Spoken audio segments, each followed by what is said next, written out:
My sister-in-law, she's a Karen, but not only that, it turns out she's racist, too. She doesn't like me because I'm Asian American, and apparently an Asian woman just stole her husband from her, so she's at an all-time high.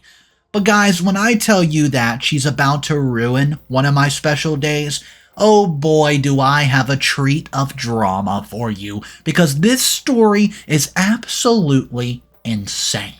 Hey everyone, I've got a family drama and I have to tell you about it. There's going to be quite a lot of background information so you guys can truly understand it. First, I'm 32, female and Asian American woman, and over the past few years I fell head over heels in love with Bob. The sweetest, most charming, handsome man I've ever met. He's so good and supportive to me, and I just can't believe I would even be blessed with such a gift in my life. My family and friends have all been supportive and happy for me, and for the most part except for my sister-in-law. While this is not her real name, I figure it's best if we call my sister-in-law Karen. Karen and I have always had a contentious relationship. She's always been a bit cocky, loudmouth, know-it-all type, and she loves to share her inflammatory opinions about anything and everything with anybody who's willing to listen. Anyways, even with those who aren't. To top it off, in addition to her already poor character, Karen is racist. And she does not try to hide it. She especially has a bone to pick with Asian women, so as you can imagine, me and her don't get along very well at all. Even though we've always had a rocky relationship, and I can't imagine for the life of me why anyone in our family tolerates Karen's off-putting, selfish, ignorant mannerisms. I've always tried to remain civil and compassionate towards her. We don't have to be best friends, but I try to act like an adult to keep the peace at family functions. Let's cut to the chase a bit. Me and Bob planned an engagement party. We dressed it up as just a random family function, but I think most of the family had a feeling that we would be announcing an engagement. Our love for one another is oh so obvious. But we wanted to set aside a special occasion so we could announce our marriage to the family and our friends and make a party out of it. Naturally, neither Bob nor I wanted to send an invitation to Karen because we both had a feeling that she would make a scene. I was already aware from talking about family gossip with the family that Karen had recently gone through a bad breakup. Apparently, her boyfriend, who she was calling the love of her life, left her for an Asian woman. So Karen's hatred and bitterness are likely fresh and fired up in her heart. This made the issue of sending her an invitation to the engagement party even more difficult, because the chances of her making a scene and ruining my party, well, they were growing by the day. Still, at the behest of my family members, whom I always tried to please by staying civil, I was pressured into sending Karen an invitation to the engagement party. Despite my gut telling me to do the exact opposite, me and Bob mailed off the invitations and simply hoped for the best. The day of the engagement party came along. Me and Bob were excited, but we were also nervous.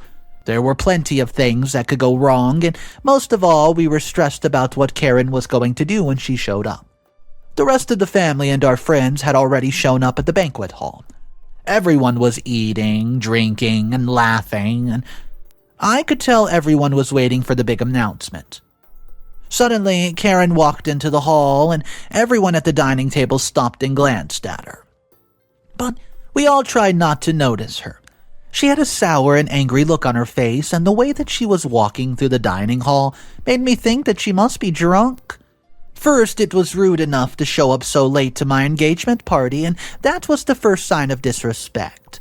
Things just got worse once Karen loudly took a seat at the table. Once Karen began to speak to everyone, it became clear that she was drunk.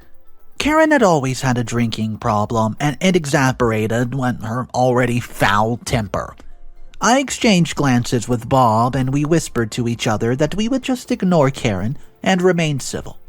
We would proceed with the engagement announcement just as we had planned, whether Karen was going to be loud and pouty or not. Unfortunately, right as me and Bob stood up and banged forks on the wine glass to signify that it was time for an important speech and big announcement, Karen took this pause and party activity as an opportunity to use my engagement party as a soapbox. I could not believe all the vitriol that began spewing from her hateful, ignorant mouth. Karen started talking about how foreigners are ruining America. I'm from Thailand, and I'm standing right in front of her. She didn't notice that everyone was trying to ignore her, or maybe she did, and that only fueled her anger. Either way, Karen kept talking trash, and she said that good, wholesome American women can no longer find a decent man because Asian immigrants like me were coming over to steal them.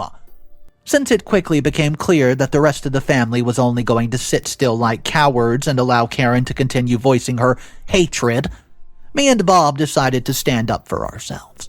We told her that her ignorant views had no place at our engagement party. And we told Karen in no uncertain terms that she was to exit the premises immediately, or else we would be forced to call the police.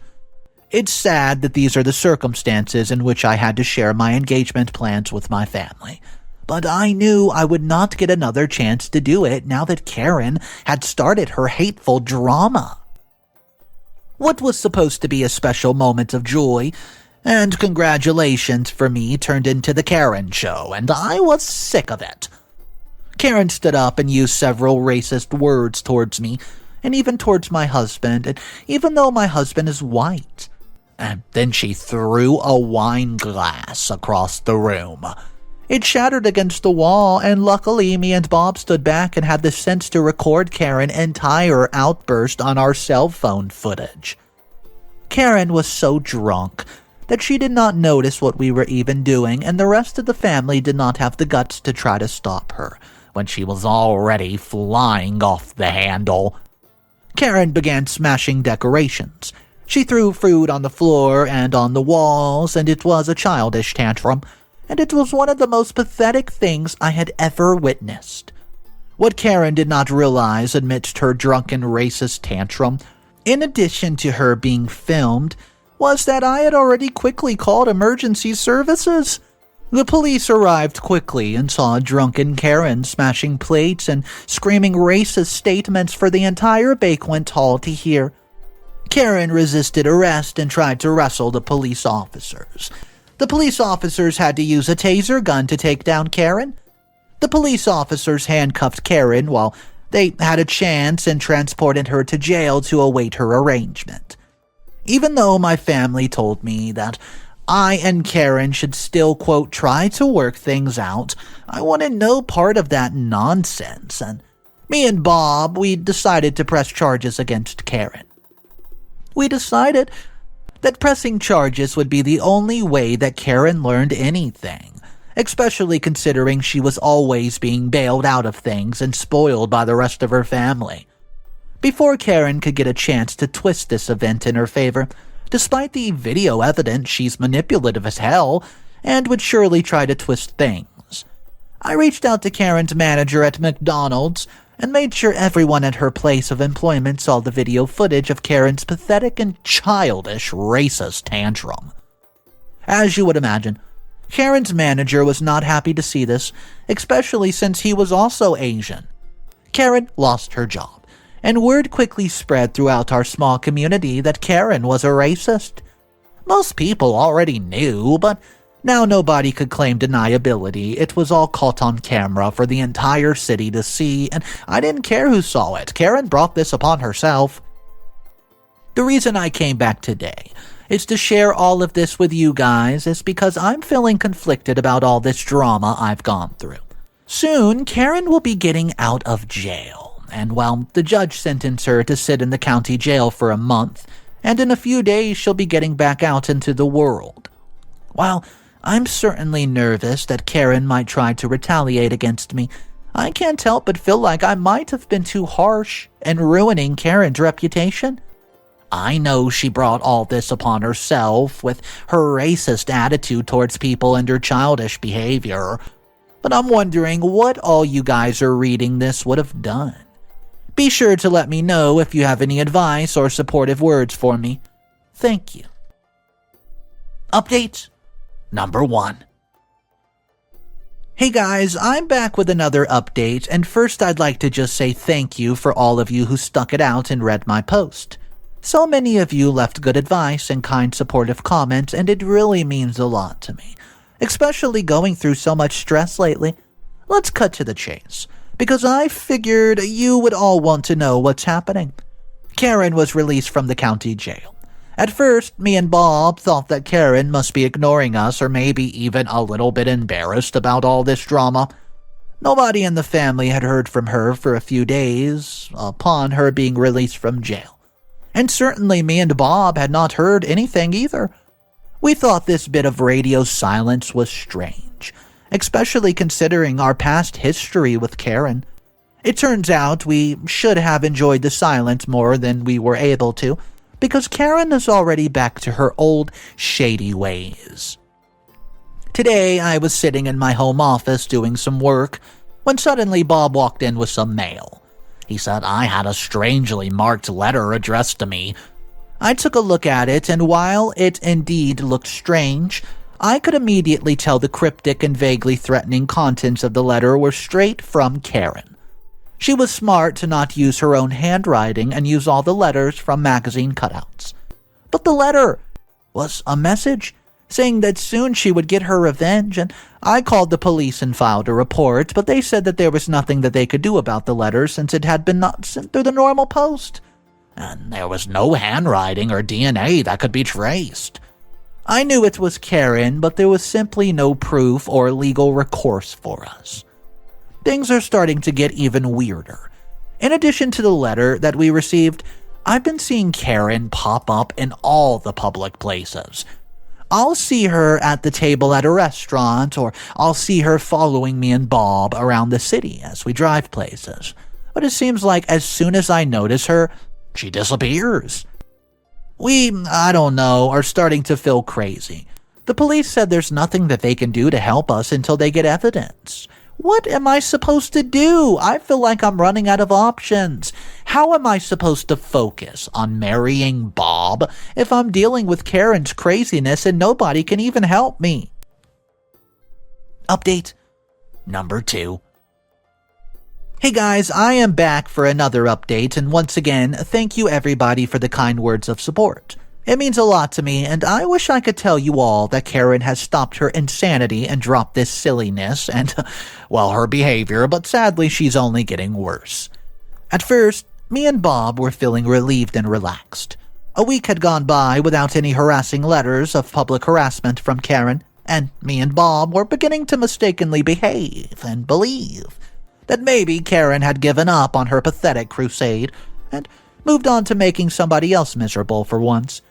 Unfortunately, we would have no such luck.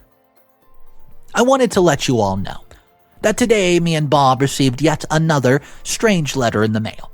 But we could immediately tell that this one was different. This one was serious.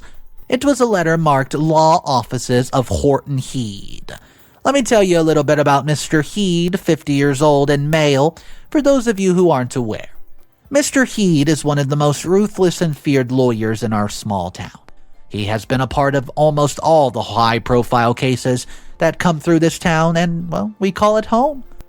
Apparently, Karen is suing me and Bob for defamation of character as well as pain and suffering.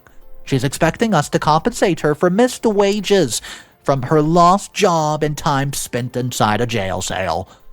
Clearly, the case itself is absolutely ridiculous, but the fact that the lawyer is so esteemed as Mr. Heed, it would even take the case and telling me that Bob needs to cover our tails on this one. Clearly, Karen means business, and she's going to stop at nothing to get even with us. We can't figure out how a broke girl like Karen could even afford a lawyer like Horton, but there's no time to dwell on that right now. We need to figure out our best strategy to defend ourselves from her craziness. Update number 3. Hey guys, it's me, OP, here again for another update, and once again, thanks for the kind words that we've been receiving from everybody. It's good to know I'm not alone and that many of you see the evil with Karen. As for what's happening in my neck of the woods, me and Bob realized we would not be able to afford a lawyer, or at least not one who could anywhere match the wisdom and expertise of Mr. Heed. The only card me and Bob had up our sleeves was Bob's friend, Jim Wilson. You see, Jim is a local private investigator, and he's developed quite a reputation in town. While he's not the law expert Mr. Heed is, me and Bob figured out that we should give Jim a call. Jim's an expert at keeping tabs on people and finding out dirty little secrets, and he has often been called upon in court cases to provide evidence for or against a certain party. Bob gave Jim a call, and Jim invited us both to come out and speak with him at his office in town, and we decided to go out there and discuss our plans and actions against Karen. Once we explained the case to Jim, he sounded perplexed. He agreed with us that this was strange, that Karen could even afford a lawyer as expensive and full of prestige as Mr. Horton Heed. Jim said that he should keep tabs on Horton Heed and Karen, because he had a feeling that two of them were up to something very shady. Jim said that the case Karen supposedly had against us seemed so flimsy that it did not seem worth Mr. Heed's time whatsoever. So, Jim has decided to go after this angle and see what he can find out through his investigations. Wish me luck, guys. The court date is fast approaching, and me and Bob are still working on building a case against Karen. While Jim's confidence and self-assured words of encouragement, it did provide us with a bit of relief. Me and Bob can't help but feel woefully unprepared for all this. I'm just hoping Karen does not have any more tricks up her sleeve when we go to court and hash this all out soon enough. Update number 4. Hello everyone. Thank you for reading this far. If you've been following along with the story, you know that I was waiting for the big court date at the end of the last update. Me and Bob certainly had a lot to be nervous about, I'll tell you that, but I wanted to let you all know what happened in court. It's not over yet. There's still one more court date hearing, but I wanted to let you all know what happened. It was wild. Me and Bob get to court, right? And we still have no legal defense. We had no choice but to act as our own legal representative, since we simply could not afford a good lawyer. The only person we had with us to back us up was our private investigator that we hired, Jim. Wilson was doing us a great favor since he's friends with Bob, but as I walked into the court and saw Mr. Heed dressed up in his fancy Armani suit and Karen wearing a dress that was nicer than anything I owned, I started to lose all my confidence. Was this all a bad idea? I began to contemplate to myself, and I started to question everything. Things got worse. When the judge allowed Horton Heed and Karen's defense to proceed, it was pathetic. It was so hard for me to hold my tongue while the two of them stood up there spreading all these horrible lies about how abusive me and Bob are. All these whiny stories about how we ruined her life by forcing her to be accountable for her own actions. Mr. Heed conveniently left out all the information regarding Karen's racist side and the video. The judge and the jury seemed sympathetic to Karen. She was a very good manipulator, and she was putting on a show for the audience. The flamboyant Horton Heed twisted words left and right, and spoke half-truths to sway the crowd in his favor. He rested his case, and I did not have much confidence left when the judge said it was our turn to speak. We called Jim Wilson to the stand. Truthfully, me and Bob did not know exactly what Jim had planned for court. He just told us to trust him.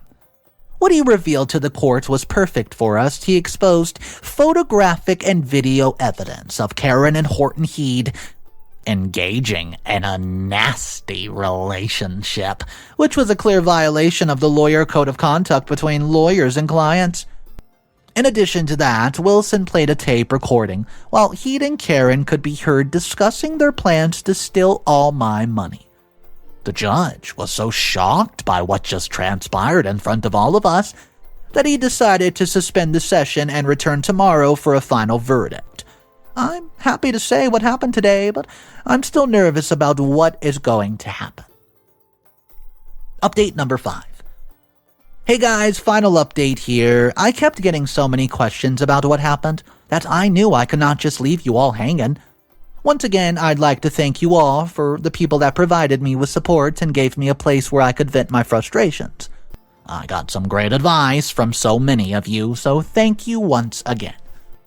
As for what happened in court the day after my last update, I'm not kidding when I say it could not have gone any better. Having had the entire night to think about what happened in court, the judge declared that the only option he saw fit for Karen was to send her back to jail. This time she would go to prison for quite some time since she clearly had not learned her lesson in county jail. The judge also required Karen to take racial sensitivity classes while in jail so she could work on being less prejudiced. He also added more time to her sentence for wasting the court's time with a false accused lawsuit. Horton Heed's shady and unethical behavior was not spared an inch by the relentless judge. Heed was ordered to spend a month in county jail for knowingly accepting a false, lawsuit. And his legal license was ordered to be suspended for unethical relationship that he's been engaging in with Karen. You all should have seen the smug look on his face. And then it turned to straight fear and desperation. Karen and Horton Heed both pleaded with the judge to go easy on them, as the police escorted them both out of the courtroom and to their jail cells, which would have been their new homes for some time coming. As for me and Bob, I'm happy to tell you that our wedding is planned for 2 weeks from today. We've ironed out everything, and we've decided to have a simple wedding. We've only invited the people closest to us who have supported us throughout all this drama, including Jim Wilson. Thank you guys for listening. So we find out that this private investigator paid off big for OP. However, I want to talk about the comment section because some of the people were saying there's a lot of holes in this story. So I do want to hear from you guys. What do you think of it? There's 2 questions I want to know from you. Do you think this story was just false? That OP was either exaggerating a lot of things or this story wasn't even real? Let me know your thoughts about that in the comment section. But there were also commenters saying, oh no, trust me, there can definitely be people as toxic as this Karen, as racist as this Karen, and I've seen stories like this that were 100% true, so it wasn't very far-fetched what OP was saying. There was a mixed emotion between the commenters, so I want to hear from you guys. Drop your thoughts down below in the comment section. My name's Mr. Reddito. I narrate stories every single day, and I do want to mention to you guys about my new channel, Mr. Reddito's Revenge. It's a new channel all about revenge stories. So if you guys want to check that out, once again, the channel is Mr. Reddito's Revenge. You can find it in the description below or just look it up on the YouTube search bar. Guys, have a fantastic day. I'll catch you in the next one. And remember, it's cool to be kind. See ya.